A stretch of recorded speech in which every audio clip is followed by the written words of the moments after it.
స్వర్గీయ ఎన్టీఆర్ 30వ వర్ధంతి జరుపుకుంటున్నాం.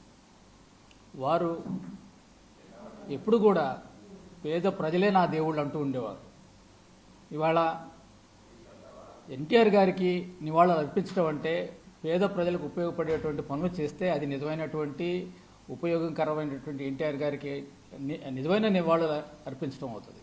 అట్లా కాకుండా పేదలకు వ్యతిరేకమైనవి ప్రజాధనంతో నిరుపయోగమైనటువంటి పనులు చేసినట్లయితే ఈరోజు ఎన్టీఆర్ గారి ఆత్మ క్షోభిస్తుందని చెప్పవచ్చు.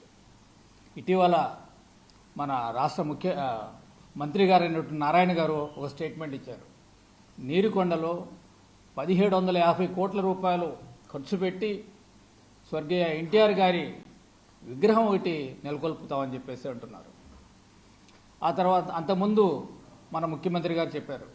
గత ముఖ్యమంత్రి గారు ఋషికొండలో భవనాలు నిర్మించారు. దాదాపు 500 కోట్ల రూపాయలు వృధా ఖర్చు చేశారు. ఆ 500 కోట్లు ఉన్నట్లయితే 2 మెడికల్ కాలేజీలు నిర్మించేవాళ్ళం అని చెప్పేసి మన ముఖ్యమంత్రి గారు అయినటువంటి చంద్రబాబు నాయుడు గారు అన్నారు.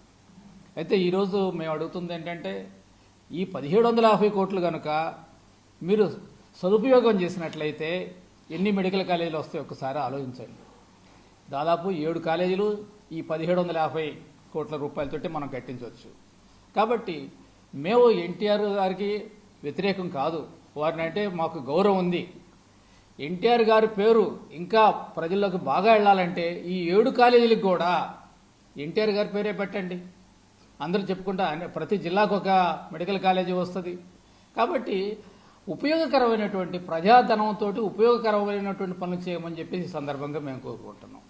అట్లా కాకుండా ఒక సమాజంలో ఇటువంటి ఒక ప్రెసిడెంట్ని ఒక విత్తైన విగ్రహం పెట్టడం, అనవసరమైన ప్రజాధనంతో అనవసరమైన విగ్రహాలు పెట్టినట్లయితే భవిష్యత్తులో వేరొక ప్రభుత్వం వచ్చినప్పుడు కూడా వారికి నచ్చినటువంటి విగ్రహాలు ఇంతకీ 2 అంతలు పెట్టేదానికి అవకాశం ఉంది. ఈ విధంగా దీన్ని అరికట్టాల్సినటువంటి అవసరం విఘ్నుల అందరిపైన ఉందని చెప్పేసి ఈ సందర్భంగా తెలియజేస్తున్నాను. ఇటీవల సుప్రీంకోర్టు కూడా ఓ సందర్భంలో తెలియజేసింది. చెన్నై హైకోర్టు ఓ తీర్పు ఇచ్చింది. చెన్నైలో కరుణానిధి గారి విగ్రహం పెట్టాలని చెప్పేసి తమిళనాడు ముఖ్యమంత్రి గారు అయినటువంటి స్టాలిన్ కోరుకున్నా కూడా దాన్ని తిరస్కరించింది చెన్నై హైకోర్టు. ఆ తర్వాత తమిళనాడు ప్రభుత్వం సుప్రీంకోర్టులో అప్పీల్కి వెళ్ళింది. సుప్రీంకోర్టులో కూడా దానికి తమిళనాడు ప్రభుత్వానికి ఎదురు దెబ్బ తగిలింది. కాబట్టి దీనిటన్నిటిని గుర్తుంచుకొని ఈ ప్రభుత్వం ఏదైతే విగ్రహాలు పెట్టాలి, 100 కోట్ల 1000 కోట్ల ఖర్చుతో పెట్టాలనుకుంటుందో ఆ యొక్క ఆలోచనని విరమించుకొని వ్యక్తి యొక్క గొప్పదనం ఆ యొక్క విగ్రహం యొక్క హైట్ని బట్టి ఉండదు. కాబట్టి వారి సేవలను గుర్తుంచుకోవాలంటే అనేక ఇన్స్టిట్యూట్స్ని, ఎడ్యుకేషన్ ఇన్స్టిట్యూషన్స్ నిర్మించండి, హాస్పిటల్ నిర్మించండి, ఇంకా ప్రజలకు ఉపయోగపరమైనటువంటి ప్రాజెక్టులు కట్టండి. ఆ విధంగా చేయండి. కానీ ఈ విధమైన వృధా ఖర్చు చేయటం ప్రజలకు ఏమాత్రం కూడా సమ్మతం కాదని చెప్పేసి ఈ సందర్భంగా తెలియజేస్తున్నాను. 2 నిర్ణయాలు పరస్పర విరుద్ధంగా ఉన్నాయని ప్రభుత్వ మెడికల్ కాలేజీల పరిరక్షణ కమిటీ భావిస్తుంది. ఒక నిర్ణయం 10 మెడికల్ కాలేజీలకి కేవలం 5,000 కోట్లు ఖర్చు చేయాలి. 5,000 కోట్లు మా దగ్గర లేవు, మేము పీపీపీ పద్ధతిలోకి వెళ్తున్నామని ఒక పక్క ప్రకటిస్తూ ఉన్నాం. రెండో నిర్ణయం ఇటీవల మంత్రి నారాయణ గారు ప్రకటించారు. నీరుకొండ గ్రామం వద్ద 1750 కోట్లతో ఎన్టీ రామారావు విగ్రహాన్ని నిర్మిస్తామని చెప్పేసి. మేమేమంటున్నామంటే ఎన్టీ రామారావు గొప్ప వ్యక్తి, అందరం గౌరవించేటటువంటి వ్యక్తి. వాస్తవంగా ఎన్టీ రామారావు గారు తొలిసారి ముఖ్యమంత్రిగా ఉన్నప్పుడు సిద్ధార్థ మెడికల్ కాలేజీ ప్రైవేట్ కాలేజీని ఆయన ప్రభుత్వ రంగంలోకి ఆ యాజమాన్యాన్ని ఒప్పించి తీసుకుని ఈరోజు అది సిద్ధార్థ మెడికల్ కాలేజీ ప్రభుత్వ రంగంలో ఉంది, మీకు తెలిసిన విషయం. అదే అక్కడే ఎన్టీఆర్ హెల్త్ యూనివర్సిటీ కూడా వచ్చింది. అటువంటి భావాలు కలిగినటువంటి వ్యక్తి ఎన్టీ రామారావు. కాబట్టి ఎన్టీ రామారావుని గౌరవించడం అంటే పేద ప్రజల్ని, నిరుపేదల్ని గౌరవించాలి. నిరుపేదల కోసం ఏర్పాటు చేస్తున్నటువంటి ప్రభుత్వం మెడికల్ కాలేజీని పీపీపీకి అప్పచెప్పి ఈ విధంగా విగ్రహాలకి ఇంత ఖర్చు చేయటం సమంజసం కాదని మేము భావిస్తూ ఉన్నాం. అందువలన ప్రభుత్వం నిర్ణయాన్ని పునరాలోచించుకోవాలి. పీపీపీ పద్ధతిలో ప్రభుత్వ మెడికల్ కాలేజీలని ఆ విధానాన్ని విరమించుకుని ప్రభుత్వమే ఈ 10 మెడికల్ కాలేజీలు కూడా పూర్తి చేయాలని చెప్పేసి మేము డిమాండ్ చేస్తాం. ప్రజాధనాన్ని, ప్రభుత్వ సొమ్ముని దాదాపు 1750 కోట్ల రూపాయలు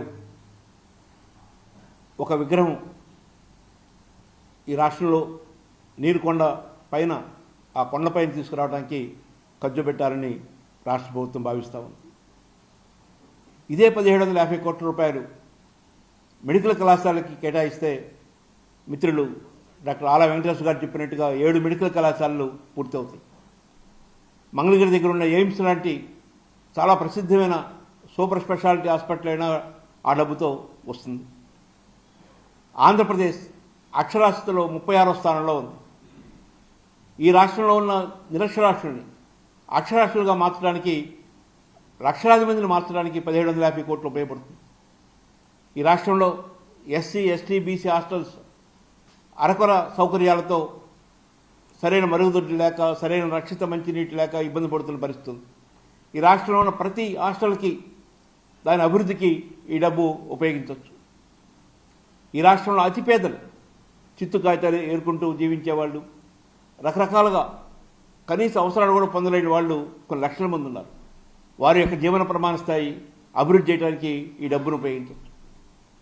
ఒకవైపున ఈ 18 నెలల్లో 3 లక్షల కోట్లకు పైగా అప్పులు చేసిన ప్రభుత్వం ప్రతి నెల 6-7 వేల కోట్ల రూపాయలు అప్పులపై వడ్డీ చెల్లిస్తున్న పరిస్థితి. ఈ నేపథ్యంలో ప్రజల ధనాన్ని, పన్నుల రూపంలో ప్రజలు కట్టే డబ్బుని భారీ పెద్ద ఎత్తున విగ్రహాల కోసం ఖర్చు పెట్టడం అనేది మంచిది కాదు. ప్రపంచంలో మనం చూస్తే అమెరికా కానీ, చైనా, రష్యా, జపాన్ ఇలాంటి బాగా అభివృద్ధి చెందిన దేశాలు ఒక 100 మీటర్ల లోపు విగ్రహాన్ని కట్టారు. కానీ మనం 600 అడుగుల ఎత్తులో కొన్ని వేల టన్నుల కాంస్య విగ్రహాన్ని తీసుకురావాలని ప్రయత్నం చేయటం.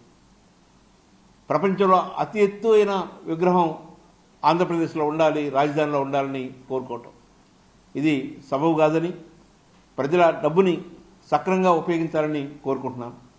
స్వర్గీయ ఎన్టీ రామారావు గారు వారి అధికారంలో రాగానే పేదలను దృష్టిలో పెట్టుకొని ₹2 కిలో బియ్య పథకాన్ని తీసుకొచ్చి ఆ పథకం ఈ రోజు కూడా అమలవుతుంది. చాలామంది పేదలు స్వర్గీయ ఎన్టీ రామారావు గారిని వాళ్ళ హృదయాల్లో నింపుకొని ఉన్నారు.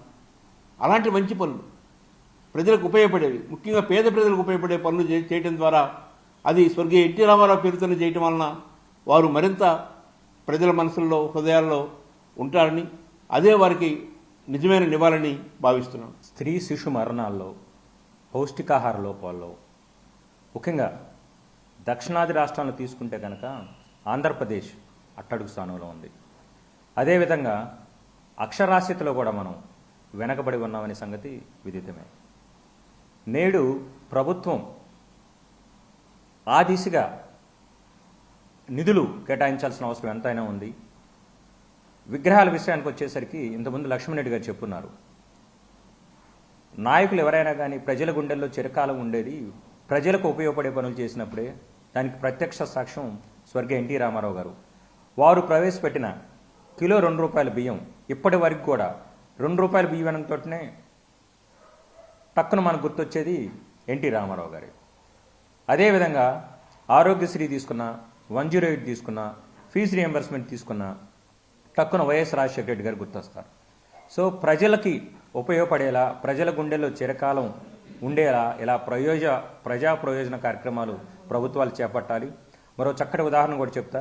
ఇప్పుడు మనం రాజస్థాన్ తీసుకుంటే కనుక సవాయ్ మాన్సింగ్ పేరిట ఒక 1930లో హాస్పిటల్ నిర్మించడం జరిగింది. వారే నిర్మించారు. రాష్ట్ర వ్యాప్తంగా అది ఒక పెద్ద రెఫరల్ హాస్పిటల్గా, మెడికల్ కళాశాలకు అనుబంధ ఆసుపత్రిగా, ఆల్మోస్ట్ అత్యున్నత ఒక కార్పొరేట్ ఆసుపత్రి స్థాయికి దీటుగా సేవలు అందించడం జరుగుతుంది. ఉచితంగా వైద్య సేవలు కావచ్చు, డయాగ్నోసిస్ కావచ్చు, అదేవిధంగా రీసెర్చ్ సెంటర్ కూడా పనిచేస్తున్న నేపథ్యం. సో పాలకులు అంతకుముందు చేసిన నాయకుల పేరు మీద ఇలాంటి పెద్ద పెద్ద ఆసుపత్రి నిర్మిస్తే కనుక నిరుపేదలకు, అభాగ్యులకు ఎందరికో మేలు చేసిన వారు అవుతారు. ప్రభుత్వం ఆ దిశగా ఆలోచనలు చేయవలసిందిగా కోరుచున్నాం. ధన్యవాదాలు.